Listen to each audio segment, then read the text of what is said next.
자기의 소신을 분명하게 말한다고 하는 게 우리 사회에서는 대단히 힘든 그러한 상황인데, 오늘 이원덕 선생님께서는 솔직하게 또는 아주 어떤 면에서는 사실에 입각해서 정확하게 말씀을 해주셨습니다.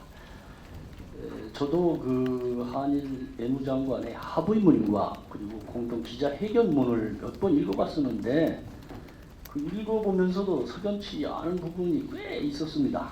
그런데 오늘 이원덕 선생님의 발표를 듣고 보니까 상당 부분 이해도 하고 납득할 수 있게 되었습니다. 우리 속담에 꿈보다 해몽이다 이런 말이 있는데, 그 합의문보다도 내가 보기에 이원덕 선생님 발표문이 훨씬 더 나은 것 같아요. 국민들도 사실은 이런 발표를 들으면은 그게 그렇게 합의된 것이다 하고 느낄 것 같은데, 솔직히 말씀드려가지고 합의문 자체만 보면은 3, 40년 동안 한일 관계를 전문해온 제가 봐도 납득하지 않은 부분들이 꽤 있습니다. 그런 것들을 이 자리에서 솔직하게 말씀을 드려볼까 합니다. 왜 그러냐면 좀 귀에 거슬리더라도 지금 이 문제를 둘러싸고 이원덕 선생님처럼 합리적인 이성의 기초에서 발표하는 그러한 내용들하고 국민들이 받아들이는 감성적인 그런 거하고는 상당한 괴리가 있어요. 그러니까 그런 것들을 이 자리에서 좀 걸러가지고 혹시라도 정부 관계자 여러분 계시면은 그런 내용들을 잘 정리해서 그 후속 조치를 하는데 좀 도움이 될 수 있도록 그렇게 한다는 뜻에서 말씀을 드리니까 좀 고깝더라도 들어주시는 게 좋지 않을까 그런 생각을 합니다. 저는 네 가지 부분으로 나눠서 제 의견을 좀 말씀을 드리겠습니다. 물론 이제 말씀 중에 이원덕 선생님 발표와 관련돼서 제 나름대로 또 다르게 생각하는 부분 이런 것들도 좀 지적을 할까 합니다. 하나는 합의에 대한 제 나름대로 소감이라고 할까, 인상. 두 번째는 합의의 취지, 그리고 그것이 안고 있는 좀 결함이라고 할까, 이런 것들. 세 번째는 왜 지금 일부 반 정도의 국민들은 선뜻 납득하지 못한다, 그 오해의 소지가 있는 부분은 무엇인가, 이런 것들. 그리고 네 번째는 합의의 성과와 의의, 그리고 이것을 살려가기 위해서는 어떠한 후속 조치가 필요할 것인가, 이러한 점에 대해서 좀 말씀을 드려볼까 합니다. 먼저 그 합의에 대한 제 소감이라고 할까, 인상을 말씀을 드리겠습니다.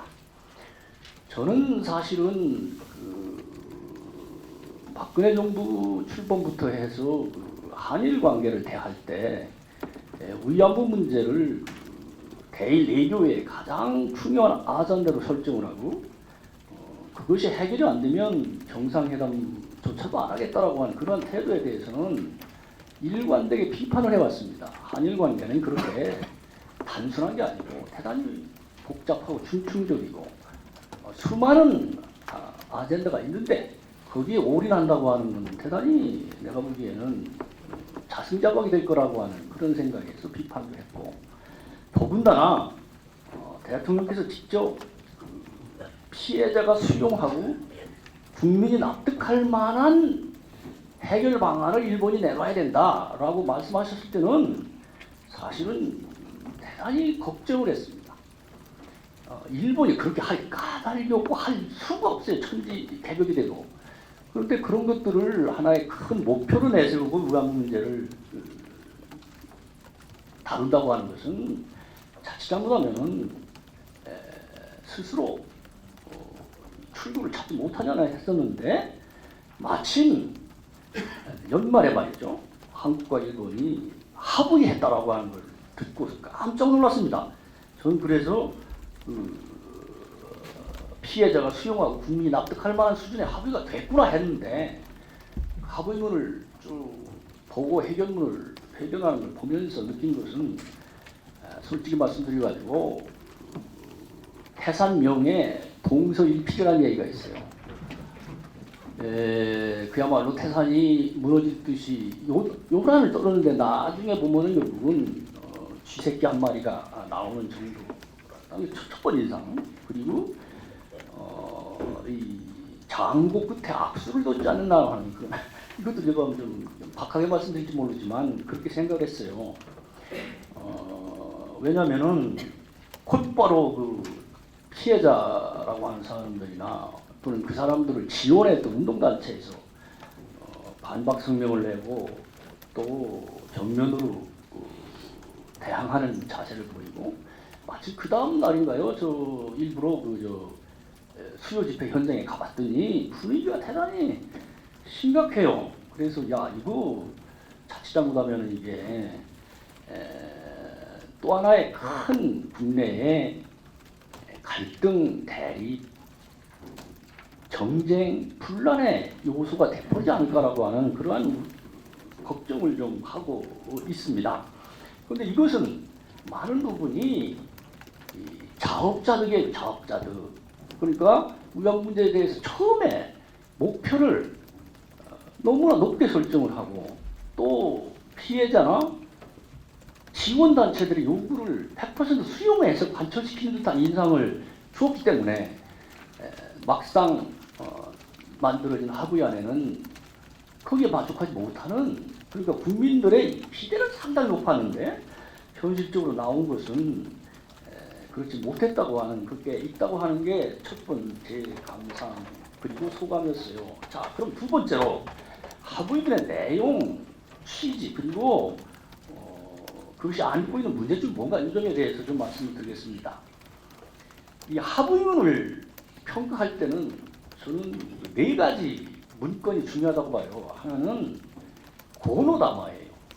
93년 8월 14일에 발표한. 그리고 그 다음에는 그 후속 조치로 만들어졌었던 95년 6월에 발족한 아시아 여성 기금이라는 게 있어요.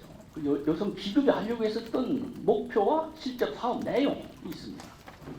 그리고 세 번째는 그 기금과 더불어 가지고 사업을 시행하는 과정에서 일본 총리가 피해자 한 분 한 분한테 보낸 편지가 있어. 사죄 편지. 그게 이제 하시모토, 그러니까 97년부터 2001년 고이즈미까지 4명의 역대 수상이 같은 편지를 보냈는데 이 세 개가 기준이 돼야 돼요. 일본의 공식 문건이니까요.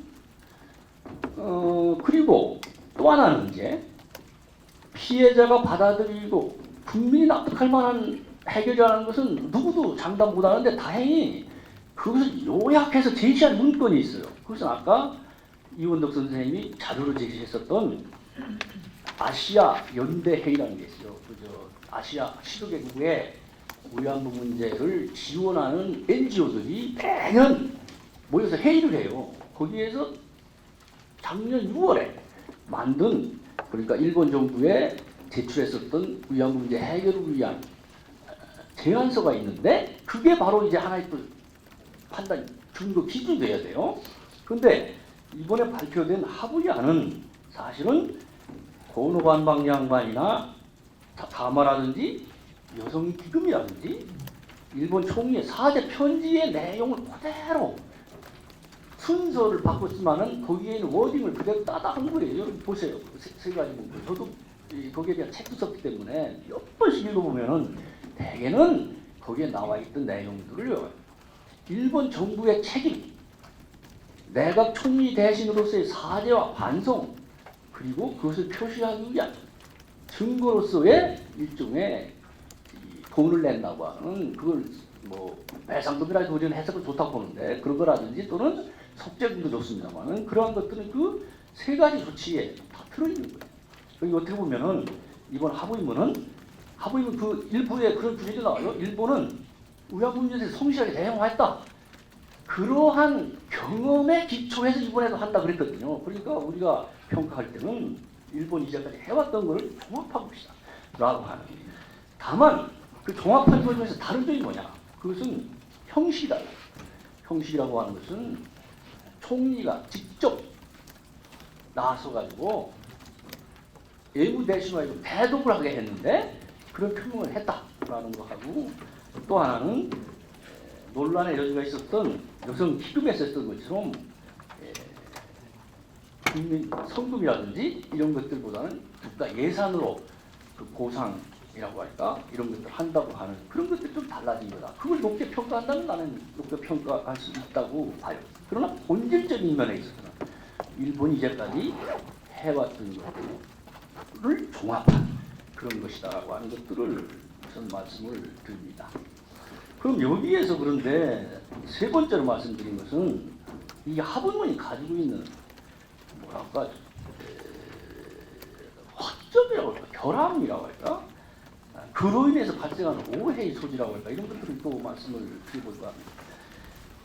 이 하부문 중에서 제가 지적할 수 있는 가장 큰 뭐라고 할까요, 부족한 점은 뭐냐면은 아까 제가 제시했던 4개의 문건, 고노 관방자만 다마라든지 아시아 여성기금의 취지서라든지 총리의 사제 서한이라든지 또는 아시아 연대 NGO의 아니라든지 4가지 다 뭐가 들어있냐면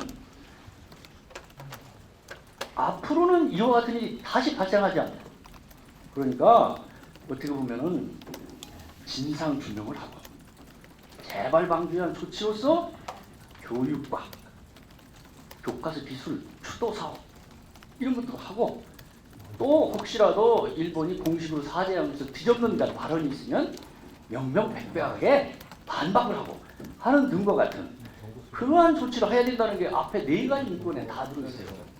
근데 이번 하부문에는 그게 빠져 있어요. 그게 빠져 있어 놓으니까 자칫 잘못하면 이것을 이제 끝났다가 될 거예요.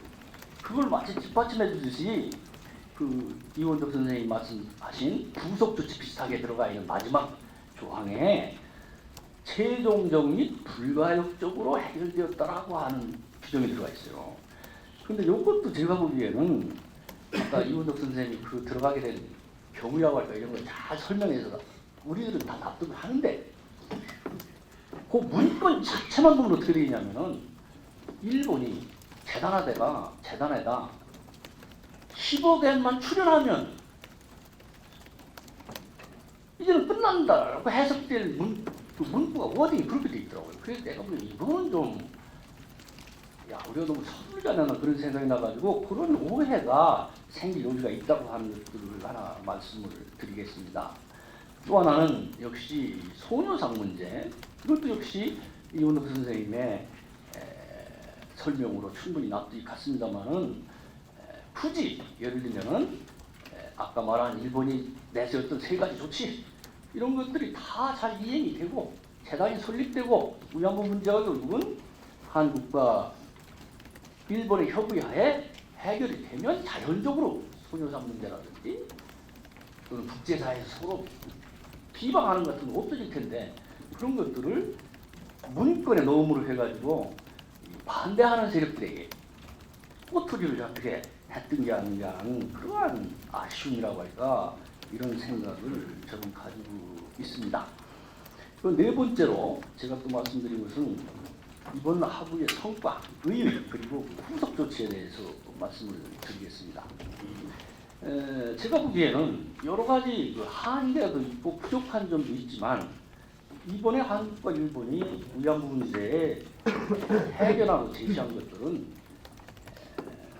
현실론에서 봤을 때는, 현실론에서는 그럴 수밖에 없지 않나라고 하는, 우리 속담에 좀 부족하더라도 받아들일 수밖에 없는 걸 울며 겨자 먹기라고 하는데요. 그런 심정으로라도 받을 수밖에 없는, 그러니까 다른 방법을 우리가 찾기 어려운 그런 측면이 있다고 하는 생각. 또 하나, 저처럼 역사학을 전공하고 세계사회, 비교사 이렇게 연구하는 사람 입장에서 봐서는 사실은 식민지 지배로 야기된 역사 문제라든지 이런 것들을 한국과 일본 이해의 다른 나라에서 함께 협의해서 해결한 예가 없어요. 그 무슨 말씀이냐면은 식민지 같은 영국이나 독일이나 프랑스나 미국이나 말들은 그렇다 했지만 식민지 지배에 대한 반성이나 사죄나 또는 거기에 대한 보상조치를 해온 적이 없습니다. 그런데 한국하고 일본은 그거를 지난 50년 동안 싸워가면서 해왔거든요.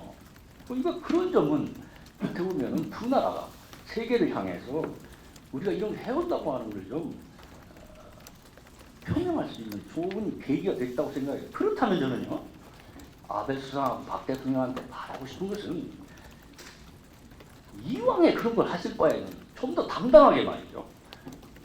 좀 더 제대로 된 안을 가지고 세계에 발신을 하는 그러한 계기로 삼았으면 좋았겠다. 예를 들면 아베 수상도 유엔에 가가지고 전시 여성의 성폭력 없애야 된다고 했잖아요.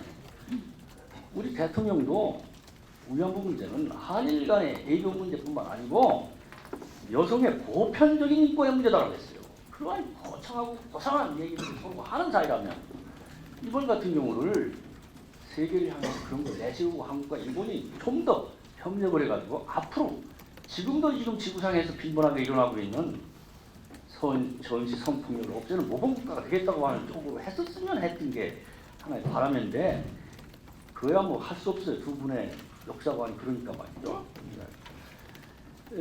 그 다음에 제가 말씀드리고 싶은 것은 현실적으로 지금 오늘 여론조사 보면은 하부연에 찬성하는 쪽하고 반대하는 쪽이 거의 반반이에요. 반대 쪽이 더 많은 것 같아요. 그렇다면 우리 국민들이 석연하게 납득을 못한다는 얘기거든요. 그러면 이 하부연에 대해서 제기될 수 있는 많은 문제들을 하나하나 파악을 해가지고 거기에 대한 Q&A를 좀 간결하면서 명확하게 작성을 해서 그거는 아마 여기 국립외교원이나 동부역사재단 등등의 산하기관도 있으니까 협력을 해가면서 빨리 그런 걸 만들어서 지금 이원덕 선생의 감수를 받아가지고 말이죠. 좀 제대로 이렇게 홍보를 해가는 게 중요하다 저는 그런 생각을 해요. 지금 사실은 많은 사람들이 전문가의 의견을 기대하고 있어요. 그러고 있다고 하는 거라. 세 번째는 언론 있잖아요. 지금 언론들이 내가 보기에는 보도가 사실에 어긋나고 편향되고 왜곡된 게 많아요. 여기 특히 취재하라 일본 언론들 많이 와 계신데 요새 일본 언론의 보도를 보면 대단히 도가 지나쳐요. 마치 이 하부연을 만드는 과정에서 한국과 일본이 한판 싸움을 했는데 일본이 이겼다는 식으로 보도하고 한국은 이런 식으로 당했다고 보도하는 그런 게 많이 나오는데 그리고 또 일부 아베 쪽에서 흘러나오는 것들을 친소 공개하는 그런 것들이 많이 있는데 그런 보도 가지고서는 모처럼 만들어진 이와 같은 하부연이 제대로 뿌리내리기 어렵다고 생각을 해요. 그러니까 이거에 대해서도 저는 양국의 오피니언 리더들이 좀 더 자제를 할 필요가 있다고 하는 그런 생각을 합니다. 세 번째, 한일 간의 협의 채널을 빨리 가동을 해가지고 지금 제기되고 있는 의혹이라고 석연치 못한 점에 대해서 또는 의견의 불일치가 나타나 있거든요. 예를 들면 비시다 예무 대신은 일본이 이룬 것은 15개뿐이 없다 이런 얘기를 했어요. 이것은 대단히 기분 나쁜 얘기예요. 또 아베 수상은 뭐라고 했냐면 12월 28일로 해서 우양 문제는 끝났다 말이에요. 그리고 앞으로 일본의 후세대들한테는 더 이상 사죄와 반성의 의무를 지우지 않겠다 이런 얘기를 했어요. 자 그러면 무슨 얘기가 되냐면 아까 말한 최종적 및 불가역적으로 해결됐다고 하는 것을 일본 사람들이 그렇게 해석한다고 우리는 받아들이거든요. 그러면 이게 심각해져요. 그러니까 그러한 것들에 대해서 한국과 일본이 진짜 어떻게 생각하느냐는 걸 빨리빨리 논의해가면서 그 협의 채널에서 정리를 해가지고 제대로 된 정보를 줘야 된다고 생각을 합니다. 또 하나 마지막으로 제가 말씀드린 것은 우리 사회가 지금 있잖아요. 이 문제를 둘러싸고 지금 또 양국을 갈리기 시작합니다. 심지어는 한쪽에서는 하부연 파기를 주장하는 그런 것들도 지금 지금 이 시간에 있잖아요. 국회에서는 그런 비슷한 사람도 모여서 회의를 하고 있어요. 근데 이거를 다르게 보면은 공이 우리한테 넘어와가지고 이제 일본이 쌓고 있던 거를 우리가 공을 받아가지고 자진기란 하게 됐다. 그러니까 이런 문제를 좀 더 심각하게 받아가지고 적극적으로 대응을 해야 돼요. 거기가 피해자와 그 지원하는 사람들에 대해서는 그야말로 정부가 성심성의를 다해서 설명도 하고 납득도 시키고 이해도 구하고 그런 게 저는 필요하다고 봐요. 너무나 중요한 논의이기 때문에 오늘 제가 이 자리에 와서 말씀을 좀 드려야 되겠다고 생각해서 오게 됐습니다. 와서 이원덕 교수님의 발표를 들어보니 굉장히 잘 왔다는 생각이 들었습니다. 그런데 또 정재정 교수님 말씀을 들어보니 아 이거 잘못 왔구나. 여기 와서 이게 무슨 말을 해야 되나 이런 생각이 들었습니다. 전문가 사이에도 이토록 사실은 이 문제에 대해서 굉장히 합의시로 되어 있다라고 생각이 들 정도라고 할 수 있습니다. 그런데 사실은 그 정재정 교수님 또 그리고 우리 이원덕 교수님은 저하고 근 20, 30년을 같이 일본 문제에 대해서 여러 가지 토론도 한 그런 사이이기 때문에 이분들이 왜 이런 이야기를 하는지는 저는 너무나 잘 알고 있는데 여러분들이 오해를 할 수 있을 것 같아서 정재정 교수님하고는 저는 지금까지는 생각이 똑같았는데 오늘은 좀 다르게 이야기를 해야 될 것 같아서 평가에 대해서 우선 몇 가지 평가를 좀 말씀을 드리고자 합니다. 우선 평가의 기준을 한국의 입장에서 본다든지 또는 일본의 입장에서 보면 상당히 아쉬운 점이 저는 많다고 봅니다. 양쪽 서로가 한쪽이 승리를 했거나 한쪽이 패배를 했거나 이런 관점에서 보면 굉장히 아쉬운 점이 많은데 한일 양국의 윈윈하는 것이 결과적으로 한국과 일본의 2005년 그 문서 공개를 했었죠. 1965년 기본조약에 대한 문서 공개를 했을 때 우리 이원덕 교수하고 저하고 민간 위원으로서 그 문서 공개의 3만 페이지를 읽어본 결과 그 당시의 평가는 한국의 국력에 비해서 굉장히 노력한 외교적인 교섭이었다. 그리고 그 당시에 외교적 능력이 나름대로 노력을 많이 해서 이 결과가 나왔다. 교섭의 평가는 그렇다는 거죠. 저는 그런 의미에서 이번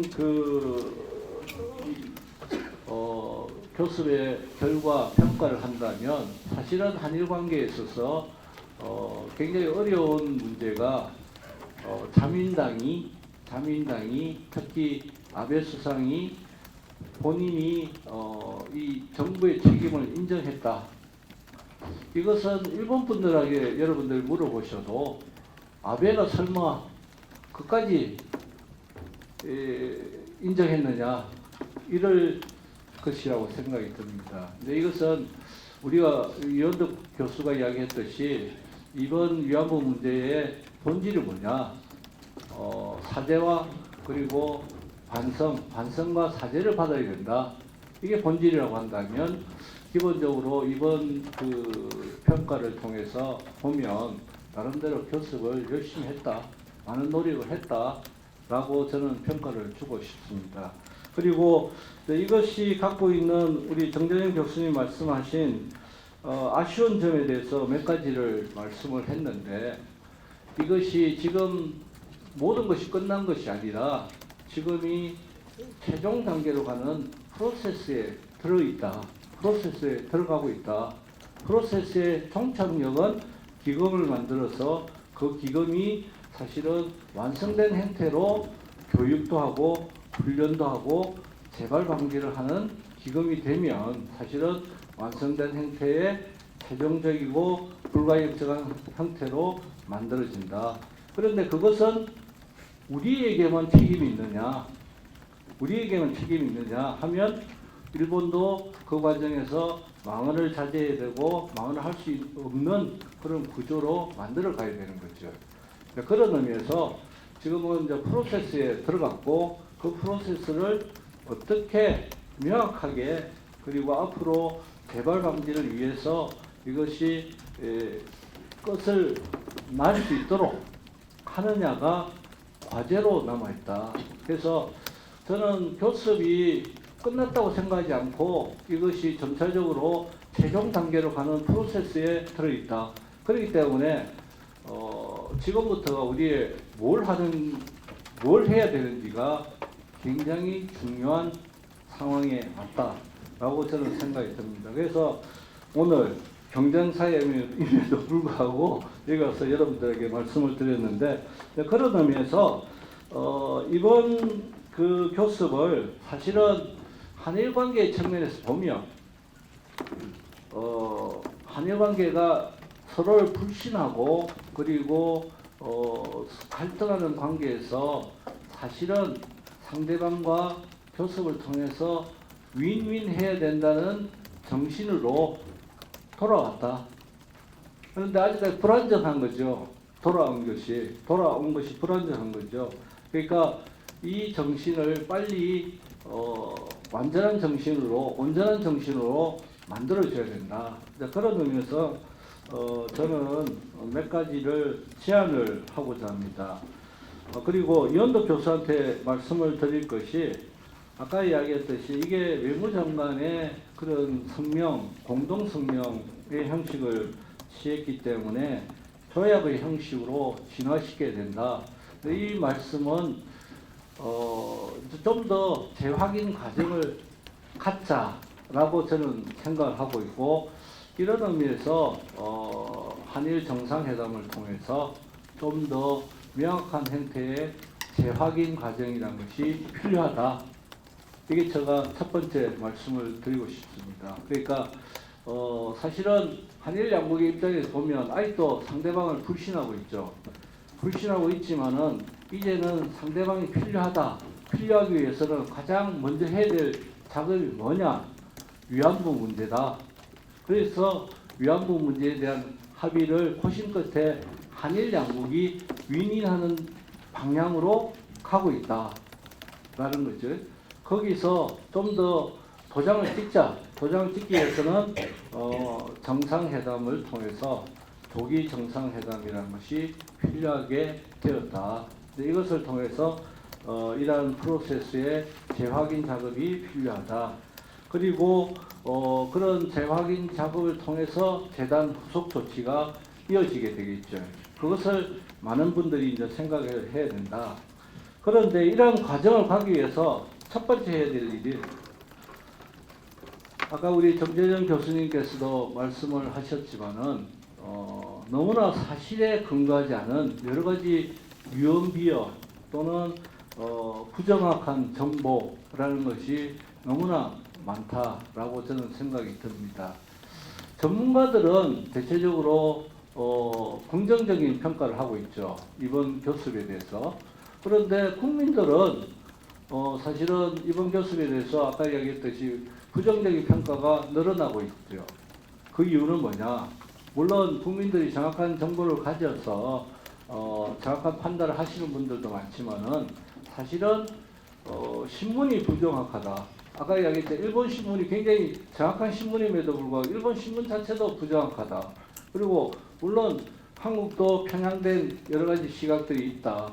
이런 것들을 어느 부분에서는 정확한 정보를 제공해 줄 필요가 있다라고 생각이 듭니다. 그런 의미에서 위안부 문제가 지금의 통찰력을 갖고 있는 단계로 가는데, 그것에 대한 정확한 정보를 정부가 제공할 필요가 있다. 그런 의미에서 아까 우리 정재영 교수님 말씀하신 Q&A 형식이 정부의 외교부라든지 또는 청와대에서 그것을 명확하게 할 필요가 있다. 그 다음에 두 번째로서는 사실은 이 교섭에 사실 여러 가지 불가역적이다, 최종적이고 불가역적이다라는 말을 문거리에 넣은 것은 상호불신이 있는 거죠. 그건 뭐 여러분들이 다 아시는 건데, 이 상호불신을 사실은 좀 완화시킬 필요가 있다. 그런 의미에서 한일 간의 코드 오브 컨덕트, 그러니까 서로의 행동 규범을 만들어가는 과정으로 삼아야 된다. 예를 들어서 한국에서는 가장 일본 측에서 문제가 되는 것이 기시다 외상이 일본은 이런 것은 10억 엔밖에 없다라는 말을 한 거죠. 근데 그 맥락에서 보면 꼭 그런 말이 아니라고는 알 수 있는데, 그러나 그것을 따서 우리가 신문에 보도를 하기 때문에 듣는 사람 기분 나쁘고 그리고 이게 진심이 있는지에 대해서 의심을 하게 되는 거죠. 그래서 저는 의미에 정부 관계자 그리고 여러 가지 담당자들은 사실은 말과 행동을 차지하는 그런 프로세스에 들어가야 된다. 그것은 한일이 서로 성의 있는 태도를 가져야 되는데 그러기 위해서는 하루빨리 한국의 입장에서 일본이 이러한 그 후속 조치를 하기 위한 성실한 합의에 대해서 서로 요청을 하는 그리고 요구를 하는 그런 노력들이 필요하다. 그래서 그런 뭐 일환으로서 아까 정재정 교수님 말씀하셨다시피 한일의 협의체 채널이라는 것을 더욱더 빠른 시일 내에 가동을 할 필요가 있다라고 생각이 듭니다. 그 다음 세 번째, 사실은 일본 문제라는 것은 한국에 있어서 일본 문제라는 것은 위안부 문제가 해결되면 모든 문제가 해결되었다? 그것은 아니죠. 과거사 문제가 많이 남아있는 거죠. 역사인식의 문제, 그리고 독도 문제, 여러분 잘 아시는 그런 문제가 남아있는데 그럼에도 불구하고 앞으로의 일본을 어떻게 바라봐야 될 것이냐. 일본을 바라봤을 때 이제부터는 일본에서는 일본 정부에서는 여러분 잘 아시는 집단적 자위권 해석 변경을 통해서 안보 협력의 요청이 점차적으로 올 것이고 그리고 한국은 이제는 일본과 안보 협력을 어느 수준에서 해야 되느냐 이런 것들이 고민에 빠지게 될 것이다. 그런 의미에서 일본을 동북아 질서 속에서 어떤 식으로 협력을 해나가고 앞으로 우리가 이야기하는 이번 정부가 이야기하는 투트랙 역사와 경제, 역사와 그리고 안보를 분리하는 투트랙 정책을 성실히 시행하기 위해서는 어떤 식으로 우리가 일본을 바라봐야 될 것이냐 이런 것을 미래 비전을 만들 필요가 있다. 근데 이런 거 없이 사실은 위안부 문제 해결됐으니 그 다음에 또 남아있는 것이 역사 인식의 문제다. 또 다른 과제로 넘어가면 사실은 이번 교섭에서 저는 뭐 여러 가지 불충분한 점이 있었다고 인정을 하지만은 그럼에도 불구하고 한일 양국이 윈윈하려는 생각은 있었다. 이 정신을 이어받기 위해서는 어떻게 해야 되느냐. 일본 내에서도 한국의 전략적 위상, 전략적으로 어떻게 생각해야 될 것인가를 재확인, 다시 생각할 필요가 있고 한국도 마찬가지다. 그런 과정이 사실은 그런 과정이 이런 위안부 문제를 최종적으로 불가역적으로 만드는 과정이 될 것이다 라고 생각이 듭니다. 그 다음에 마지막으로 말씀을 드리면 중국 신문을 보면 여러분들이 해외 신문을 보면 아시겠지만은 미국은 환영한다. 미국은 이 합의가 있자마자 환영한다는 그런 성명도 내고 환영의 표시를 낸 거죠. 거기에 비해서 중국은 어떻게 했느냐 보면 한미일이 진영 논리에서 새로운 신냉전 논리로 간다. 한국이 드디어 미국의 압력에 불에서 일본과 미국의 논리에 하나의 진영에 들어갔다. 이런 비판들이 많은 거죠. 그런데 사실은 그런 의미에서는 우리도 공공외교, 이게 국내 정치임에도 불구하고 국제사회의 공공외교가 필요하다. 한국 외교정책이 과연 위안부 문제를 통해서 미국에 종속되는 외교로 갔다. 이런 지나친 이야기에 정확하게 대응을 할 수 있어야 된다라는 생각이 듭니다. 그 다음에 두 번째로는 공공외교의 두 번째 측면에서는 일본도 마찬가지다. 사실은 이것을 국가 이익에서 본다면 일본의 신문들이 적었다시피 일본이 승리를 했다. 근데 이렇게 되면 워싱턴 DC에 가서 뭐라고 이야기하느냐. 아베는 엄청난 양보를 했다. 이번에 엄청난 양보를 했고 그렇기 때문에 이번 그 교섭이 만들어졌다. 그래서 이거는 일본의 승리다, 아베의 희생이다 이렇게 이야기해야 되는 거죠. 이것은 잘못된 해석이다. 그런 의미에서 공공 외교를 이제는 한일 양국이 서로 손을 잡고 국제사회에서 서로 말을 할 수 있는 상황이 되어야 되겠다. 그래서 한국은 일본에 가서 이야기하고 일본은 한국에 가서 이야기하고 그리고 국제사회에 갈 때는 한일 양국이 공공외교를 같이 손을 잡고 할 수 있는 상황으로 만들어야 되겠다. 근데 이런 것들이 사실은 아까도 이야기했지만은 이런 것들이 교섭을 하고 그것을 통해서 프로세스를 통해서 불가역적으로 만드는 조치다. 저는 그렇게 생각이 듭니다. 그래서 다시 한번 말씀을 드리면 국내 정치에 사실은 아까 우리 유현덕 교수가 말씀드렸다시피 감성적인 조치도 필요하고 그렇지만은 이 감성적인 조치와 함께 더욱더 필요한 것은 뭐냐? 일본에 대한 전략적 관계 그리고 국제사회에서의 우리의 위치 이런 것들을 설명해 나가면서 이러한 국내 정치의 여러 가지 조치들이 함께 나갈 때 사실은 불가역적으로 나간다. 저는 그렇게 생각이 듭니다. 이상으로 마치겠습니다.